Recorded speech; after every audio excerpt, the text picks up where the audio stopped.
Hi all, thanks, and welcome to our webinar.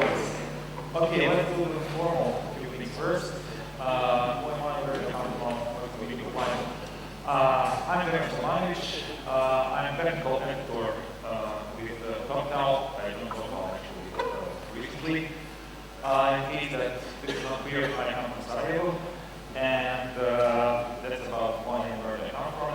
But the meaning of life is a question that I still really cannot give you an answer, but subscribe to total.com/blog for our newsletter, and one of our colleagues will probably have a blog entry soon that will give an answer to these kind of questions. Okay, so yeah, I don't think it's okay that you all do the introduction, so I'll just assume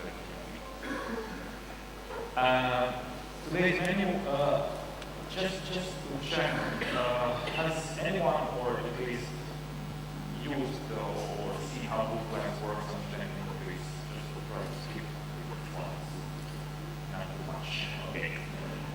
So we'll go to what is Google Plans, how does it work, a few slides about how to interact with Google Plans and how to use it.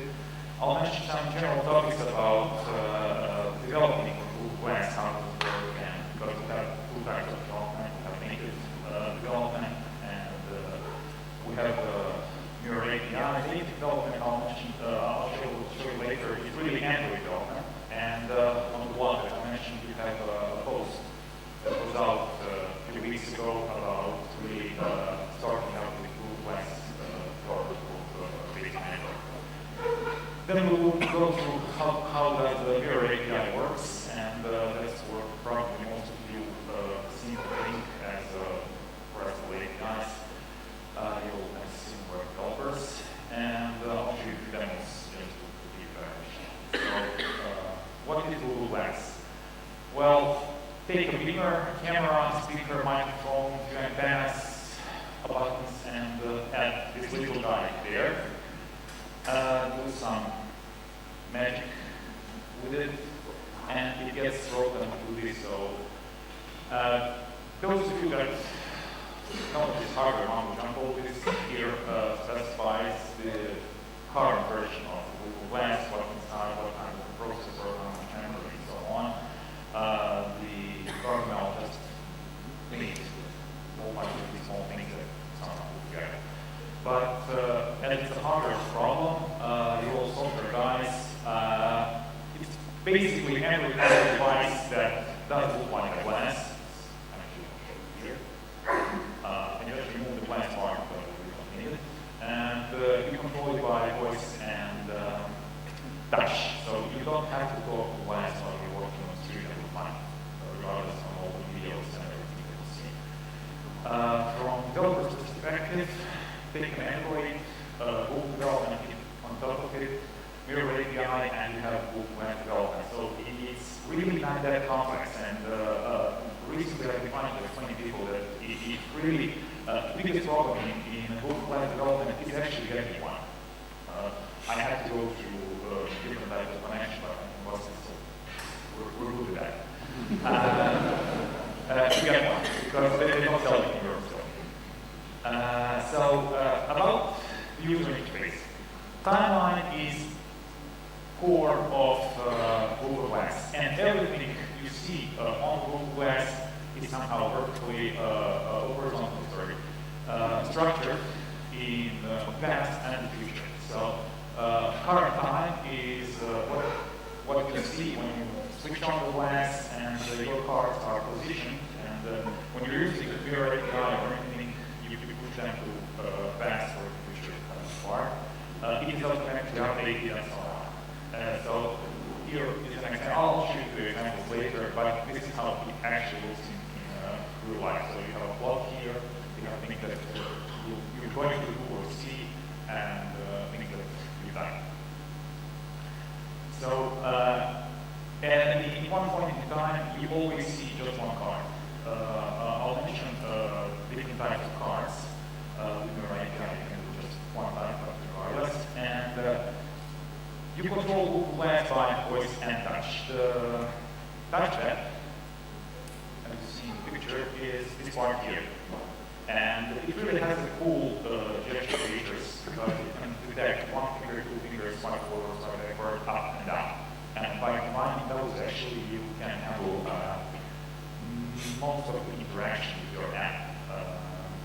Of course, you shouldn't just rely. There are things like voice recognition and voice-related specific features that you have to do, but most of the applications actually don't need voice tools.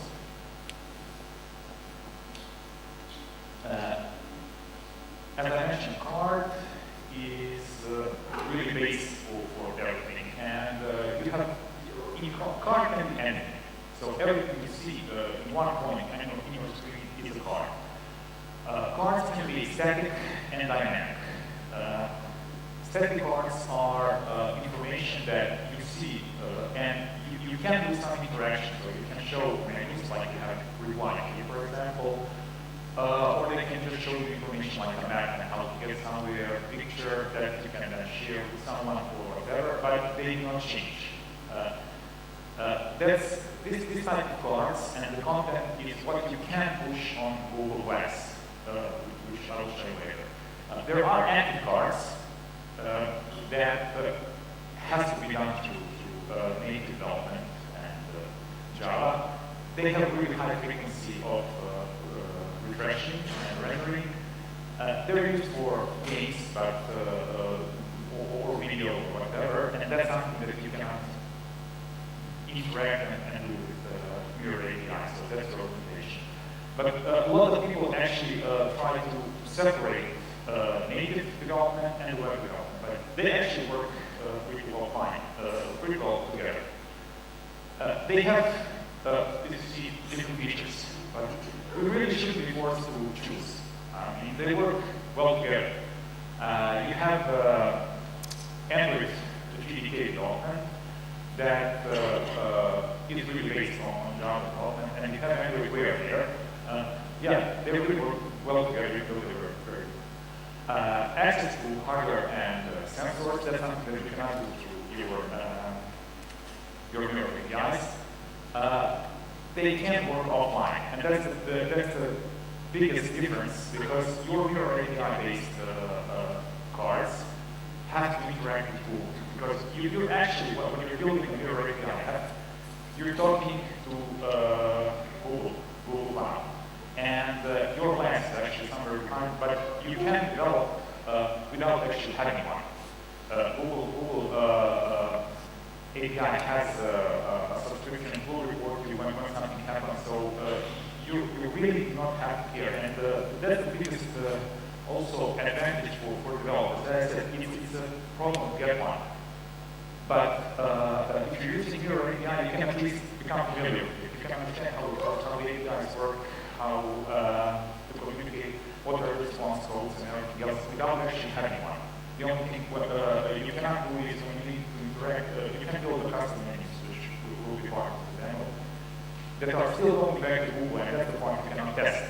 But if you at least make yourself familiar in time, it will be advantage for you when this is coming to the market, hopefully.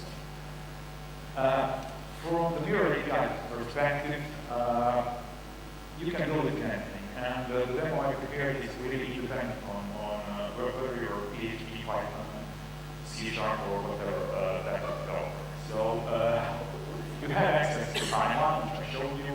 You can define menu items. You can access contacts. Subscriptions are a nice thing. You can subscribe to events that the user does on your card. And you can actually even have access to location or history of locations of your Glass. It's automatically updating this location to Google approximately every 10 minutes, and you can actually track it easily. So, how does API work?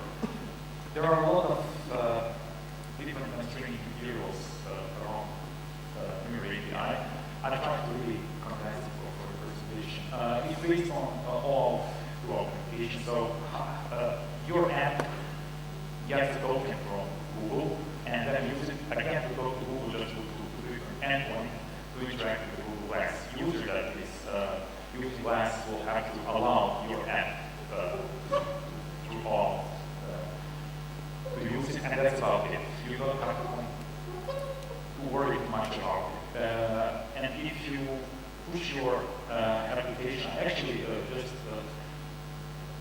build a small JavaScript page just to get the token for the demo. So you can push everything to some kind of cloud that made them, and not worry about everything happens over there somewhere, and you just need your laptop and access to the internet. So, as I said, you can access timeline, you can have built-in and custom menus. Built-in menus are really, really good because you have access to a lot of features of the Google Glass, like sharing something with your contacts, reading content of the text that you push to a card, reading out loud, navigating as well. I'll show you some resources where you can check all these things. Google really has a really good documentation about the Demir API, so it's open. You can, when you start actually playing with it, you can easily get everything that I mentioned here.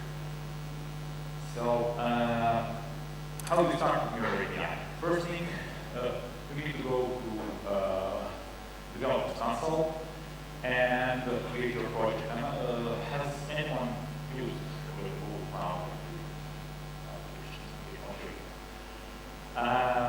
There, when you need to create a standard client actions.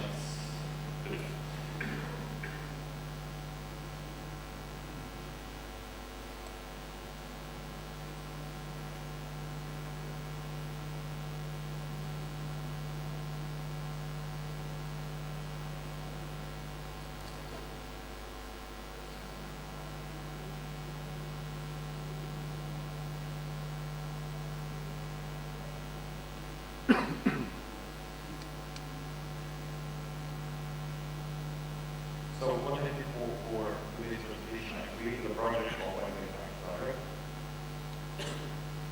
And what we need to do is, first of all, enable APIs for that application. What I needed is the Google Mirror API. Previously, it was closed for just the users that had registered Google Glass for their account. So now it's open, so you can go there and enable Mirror API for your apps without any problems. And for credentials, what you need is a client ID for web application. So, when you do that,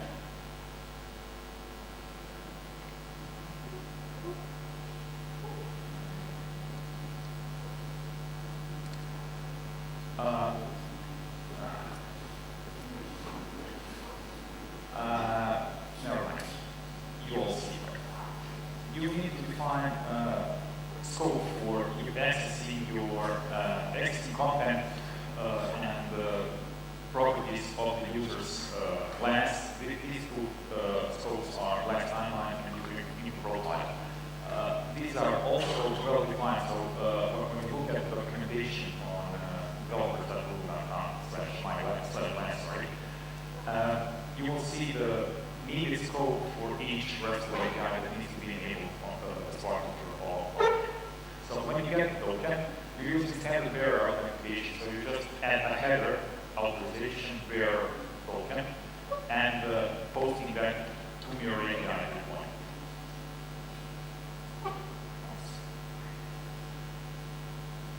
We'll just use the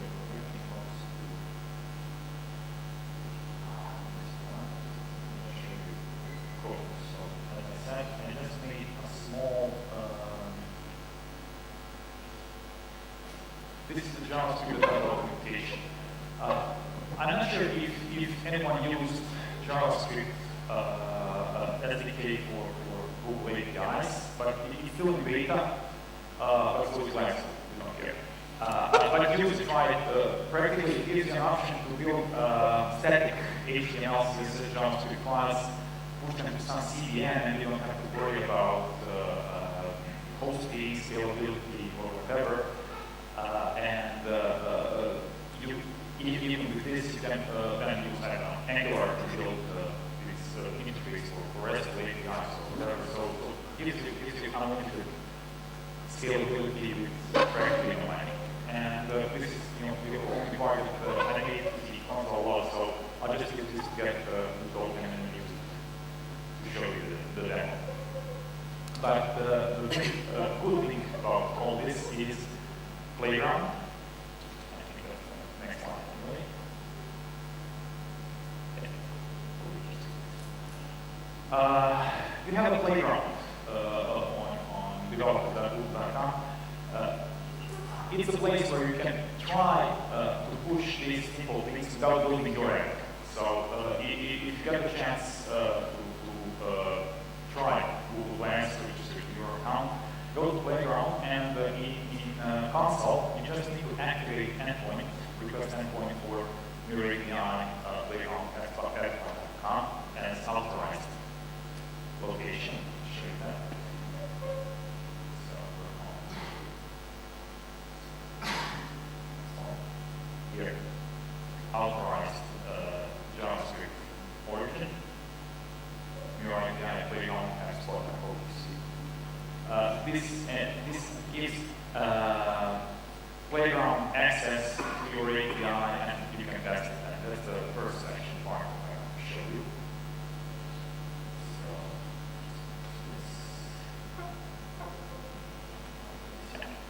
So developer.com/last-playground, or here. You just need to provide your token, your client ID there. Click authorize. I'm already logged in, so do that or anything. And practically, you have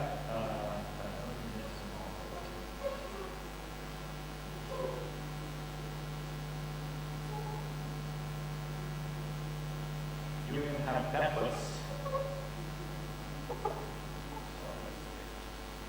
of the content that you want to push towards page or position.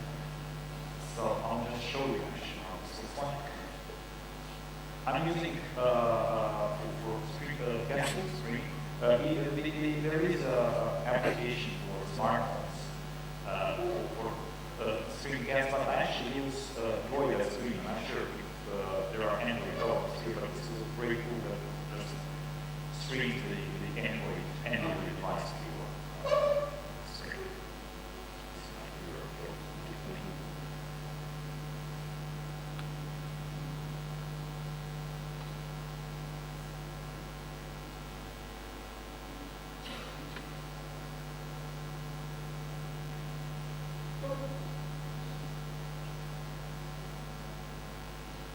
Okay, so this is what I see.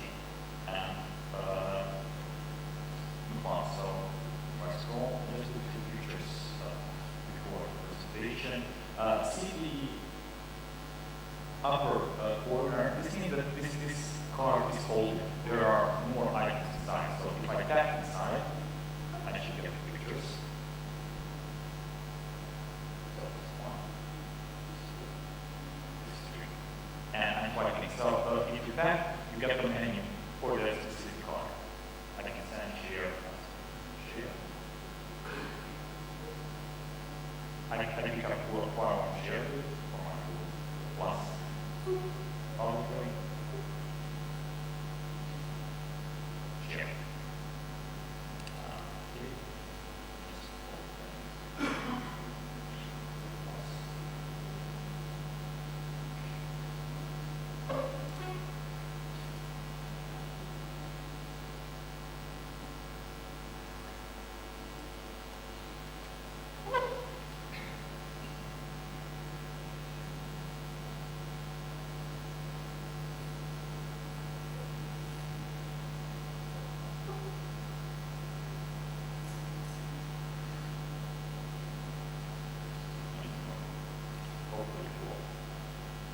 But let me show you how to push this on. So, instant items. And actually here.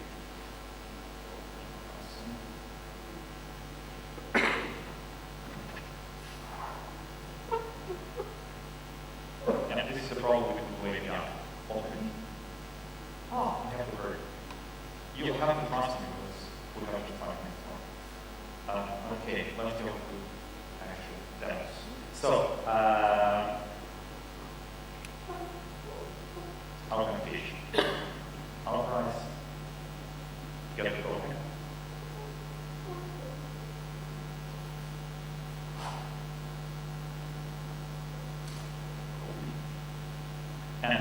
I actually prepared, I'm quite sure that you all use Postman or similar tools. That's why I chose this one. It should be familiar to everyone. Get items, and I just need to paste it over here.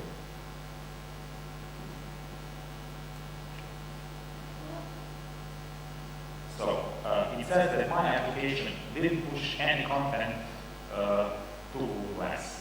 My items list is the same. So let's create one.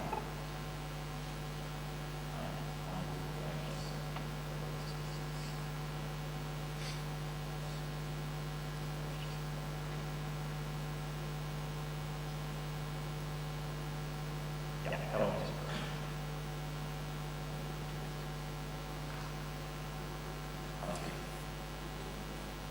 So I'm not sure that all the things are stored the engineers. So what you can post to Google Glass is HTML or combined content with different MIME types. So you can really push a lot of things on your card. It's pretty flexible. And let me show you how this response looks like.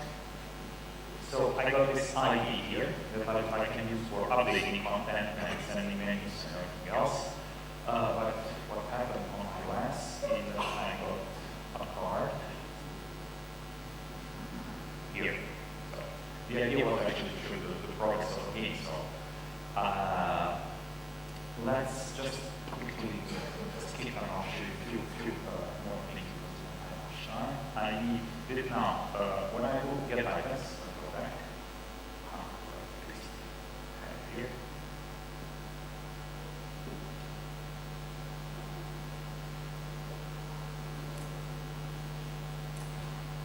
I need this ID.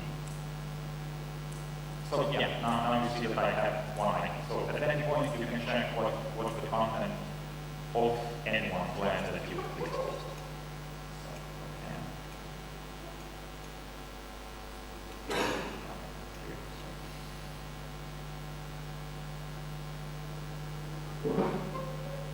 So what I'm doing now is updating this item.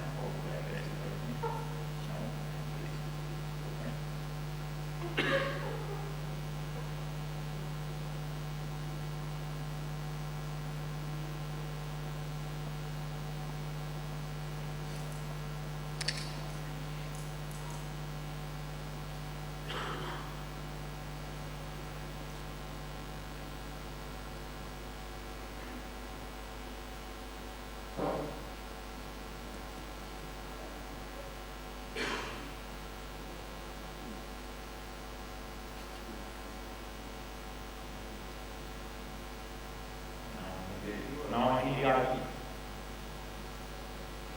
I need to paste two things. I need to paste ID and this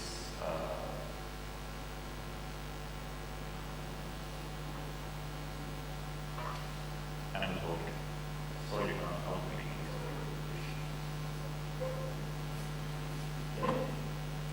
Also, I see.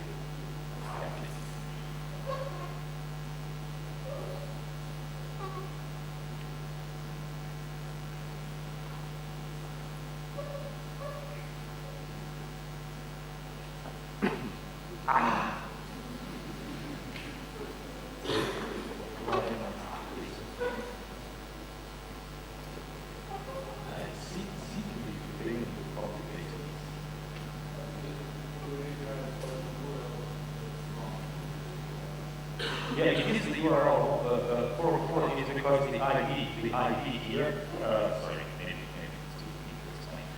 Here is the boot, and this is the ID of the item. And here I need to paste the token.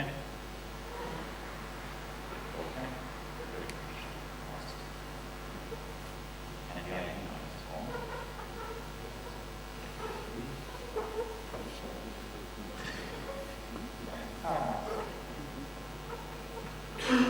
But I'm going to show you this thing.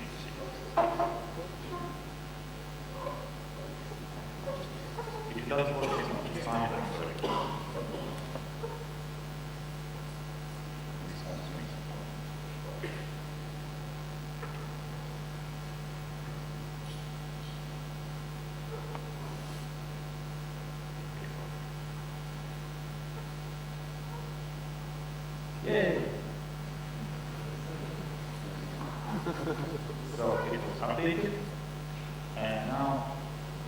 you got the goal. And I also pushed a menu, share, which is a built-in menu that gives me access the same as I showed you with the images in advance. Or I added Go Cam. Now let me just quickly open. Unfortunately, we don't have enough time. No, they want me to stay. They want me to stay. They want me to stay.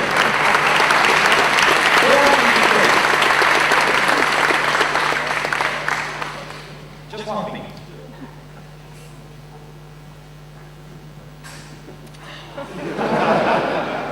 Okay, are there any questions? Yeah, keep asking.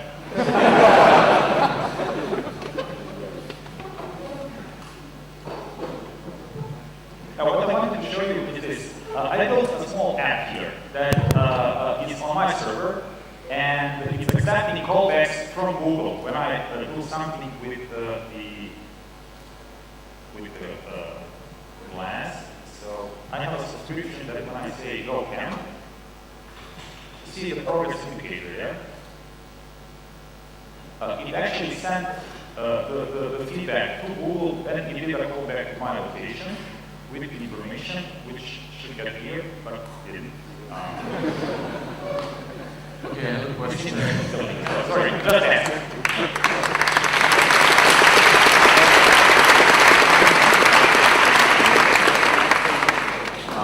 Okay, when Google Glass is going to enter the mainstream and have a decent price for regular users? I have no idea. That's a question that I even tried to ask guys from Google, from the development team, and they either really don't know or they don't want to tell me. But the thing is that really device isn't ready for general consumer rights. It's battery, if you use it, it won't last more than 3 or 4 hours. And that's really not something that you want to use on a daily basis, especially if it has if it's bothering like a for visualization. Is there some sort of testing environment you can test the Google Glass before actually buying one so you can develop beforehand? No. If you want, actually, if you want to use your API, this playground that I showed you is the best thing you can get. And for all these demos and everything, so you can build it. You cannot see anything. There isn't even an emulator that you can use if you're building any apps for Android. More? It's an interesting topic. Enough time. Thank you all. Thank